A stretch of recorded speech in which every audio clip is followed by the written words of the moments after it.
Players Jizzle James, Aziz Bandaogo. Coach will start us off with an opening statement.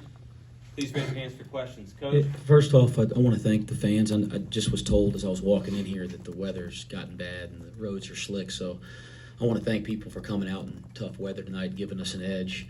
I thought we had a really good home court advantage with our fans tonight, sticking with us even through some tough stretches. And then everybody out there driving home safe. I should have said it on the radio. I didn't realize it gotten bad, but I want to say that, and got to say that to my players too. If they got short drives back to their apartments, then we need to be careful. So, listen, you pleased with the win. The first thing, I think our guys made plays down the stretch when it mattered, and that part's the part that sticks out to me the most. We needed to make some plays to win a game. It's a tie game at the under 4 media. And I thought we made plays to win it. Jizzle, and not just because he's sitting beside me, was terrific tonight offensively. I think him and I both think we get a couple of those defensive possessions back. He knows that'll be the film that we look at tomorrow. But he was terrific tonight and starting to find the rhythm that we know he can play with. Aziz sitting here beside me, he's playing with a different pop. He's converting around the basket. I thought some of those catches in traffic and conversion the last couple games has been a differentiator, and then seeing the double-double and him getting on the board, he's finally making his presence felt on the offensive and defensive board a little more, and I'm pleased with that. So Josh Reed, as I told you guys, he played his best game of his career in here this past weekend, and we knew that wouldn't stand. He's got a lot of basketball. He's not doing anything that surprises his teammates or his coaches, but I thought he played another terrific game tonight and gave us a huge lift. I thought the floater, his last basket, was a big basket for our team, as was Day-Day's. I thought Day-Day's 3 with the shot clock running down was a really, really important play. Gabe Batson, I wish I'd have got a chance to coach him because he seems to like shooting fifth, third. But gosh, he made some tough ones, running away from his defender, running away from the basket, kicking his legs out. I thought some of them we made some errors and hit some screens and weren't quite ready for him to cut to the basketball. And then I thought some of them he buried some tough shots. We left our feet a couple times and gave him an easier look, and that was a mistake. But still, you got to step up and make them. I kept telling our guys, let's do a better job, but let's not foul him like we did in the last game. And he will start missing. And I didn't know how much I believed that the way he was shooting it, but I'm just halfway being funny. You know that hopefully you get some breaks. The problem was, guys, when he did miss a couple there, we couldn't secure the offensive rebound. We gave up the long rebounds, and then we gave up. I think Seamoss misses the box out on the right box when we finally got a short bounce on a miss. So that was a little bit frustrating. I'm not pleased with our defense. We got to clean that up. I think our team knows that. We'll try to get back to that in practice this week. But I was really pleased with the kids' fight and their toughness to go win a league game in the last 4 minutes.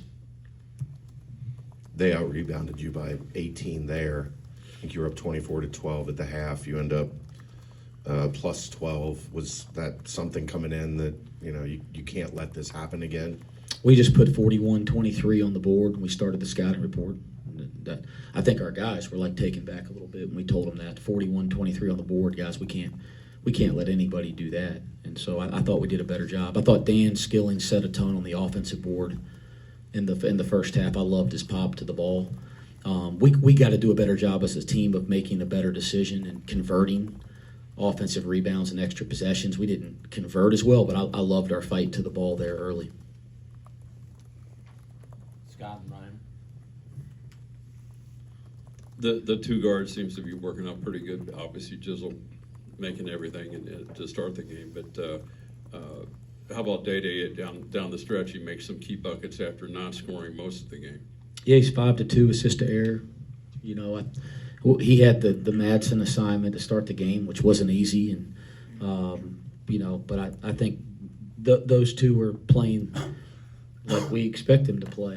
And I mean that as a compliment. They're playing great, but it's not surprising any of us. I'd say the same thing I'd say about Josh. You guys hadn't seen their best basketball yet, but it's nice to see both of them playing well, and it's been fun to have them out there together. Wes, a lot of confidence offensively lately from this group with over 80 points in 3 straight games.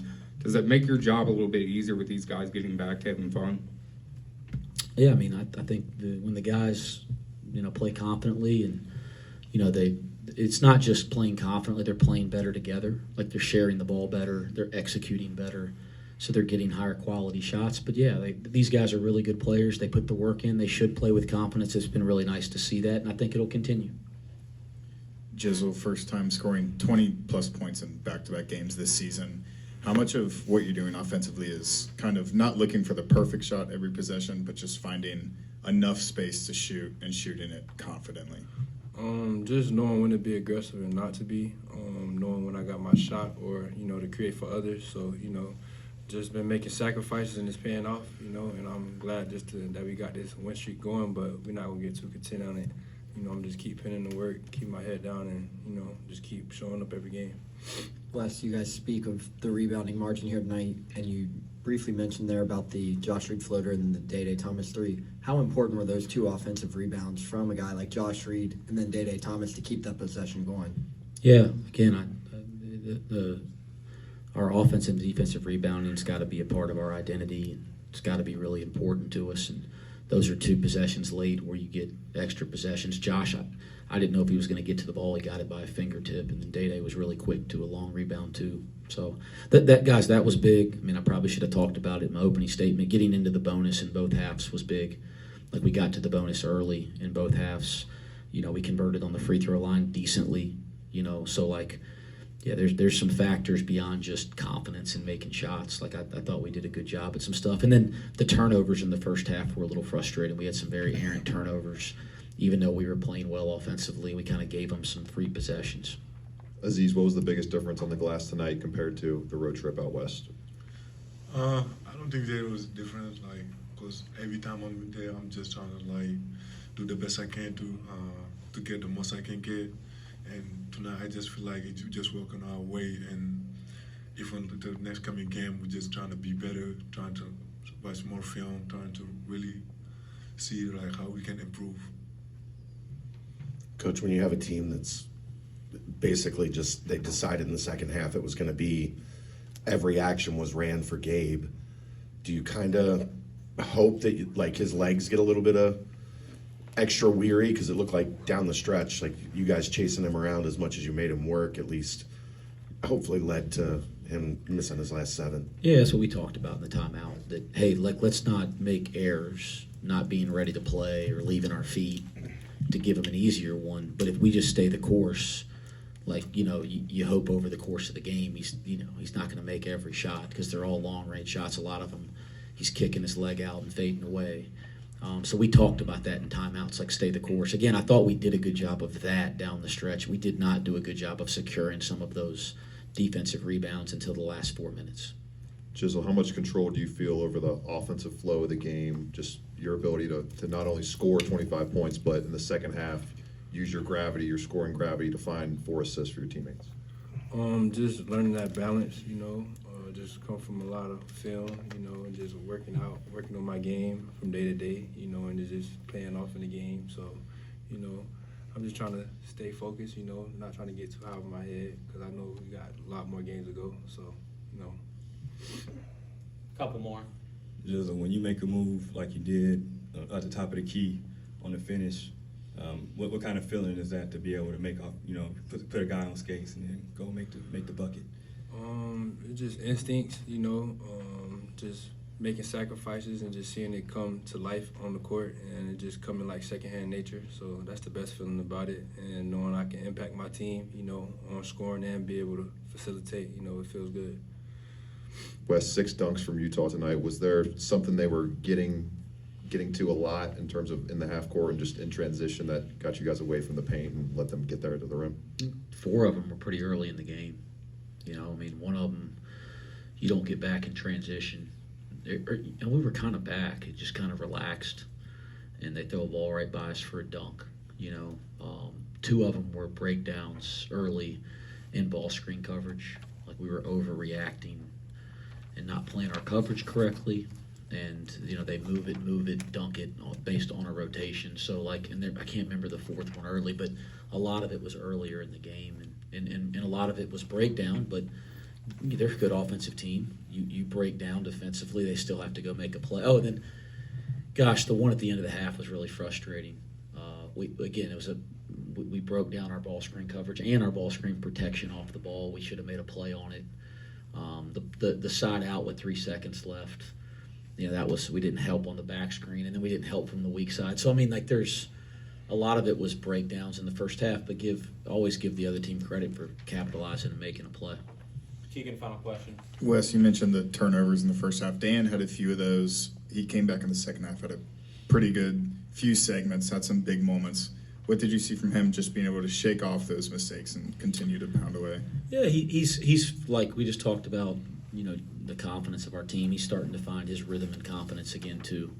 And it's good to see him. He's shooting the ball better. He makes the 3 at the end of the half. I loved when we got the drive and layup in transition. I loved him on the offensive board. Like, you're starting to see him find his rhythm too, and I think that's going to continue. Tonight, and he had Madsen there for a stretch in the second half, but we just go so hard with Josh Reed down the stretch because how well he's playing, and that limited Dan's minutes a little bit. But that's Dan's such an important part of our team. He's going to continue to be. I was really proud of tonight how happy he was for Josh Reed. I think that says a lot about him. Like, it wasn't about, well, I'm not playing as much here down the stretch. He was so excited for our team to win and so excited for his teammates. So that was pretty cool. But he's continuing to find his rhythm and starting to play a lot better too. I think we've all seen that the last 5 halves that he's played. Thanks, guys. Thanks.